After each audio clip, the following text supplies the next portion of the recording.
सात संगत जी बड़े प्यार और सत्कार से कहना जी। धन निरंकार जी मानव जीवन के तबले उद्धार ना हुई। मानव जीवन के तबले उद्धार ना हुई। मानव जीवन के तबले उद्धार ना हुई। मानव जीवन के तबले उद्धार ना हुई। मानव जीवन के तबले उद्धार ना हुई। मानव जीवन के तबले उद्धार ना हुई। संतो जबले दातार के दीदार ना होई। मानव जीवन के तबले उद्धार ना हुई।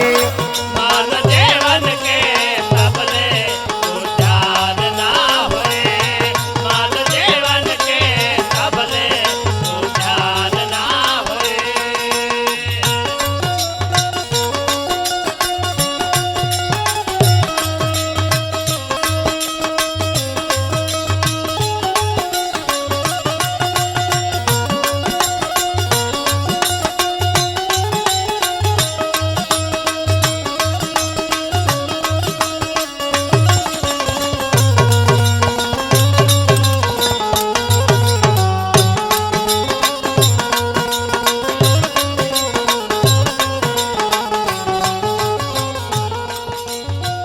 तुलसी कबीर मीरा पाई रविदास हो।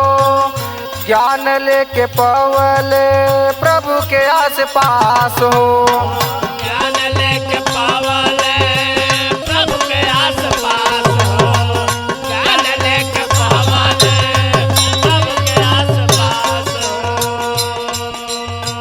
तुलसी कबीर मीरा पाई रविदास हो। ज्ञान लेके पवले प्रभु के आस पास हो। भक्ति बिना केहू भव से पार ना होई। भक्त बिना केहू भाव से अब पार ना होए। भक्त बिना केहू भाव से अब पार ना होए। भक्ति बिना केहू भव से पार ना होई। भक्त बिना केहू भाव से अब पार ना होए। भक्त बिना केहू भाव से अब पार ना होए।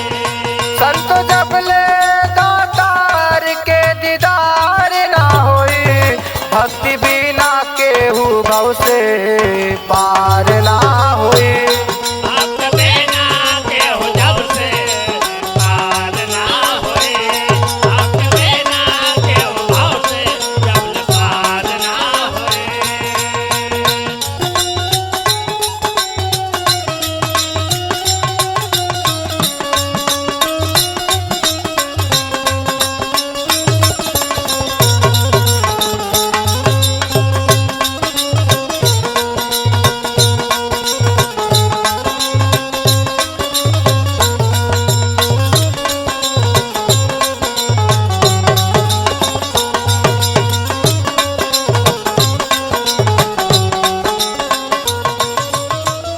कर सत्संग सेवा और सुमिरनिया। श्रद्धा से आव चल गुरु के सरनिया। सदा से आवा चला गुरु के सरनिया। सदा से आवा चला गुरु के सरनिया। कर सत्संग सेवा और सुमिरनिया। श्रद्धा से आव चल गुरु के सरनिया। जे भी यहाँ आई ऊ लाचार ना होई। ये भी हवा आए हो लाचार ना होए। ये भी हवा आए हो लाचार ना होए। संतो जबले दातार के दीदार ना होई। जे भी यहाँ आई ऊ लाचार ना होई। ये भी हवा आए हो लाचार ना होए। ये भी हवा आए हो के यहाँ बड़ मेहमान हो, ऐसे में हरि जी के कर पहचान हो। ऐसे में हरे जी के कर पहचान हो, ऐसे में हरे जी के कर पहचान हो। कुछ दिन के यहाँ बड़ मेहमान हो, ऐसे में हरि जी के कर पहचान हो। फिर से राउर जन्मवा बार बार ना होई,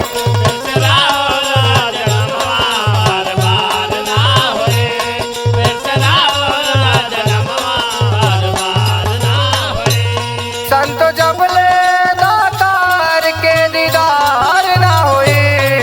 फिर से राउर जन्मवा बार बार ना होई।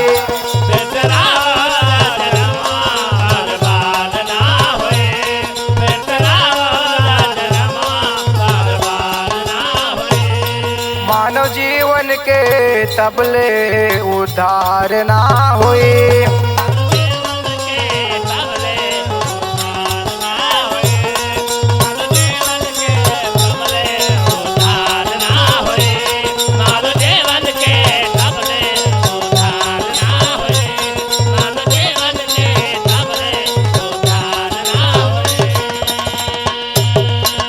साथ संगत जी प्यार से कहना जी। धन निरंकार जी।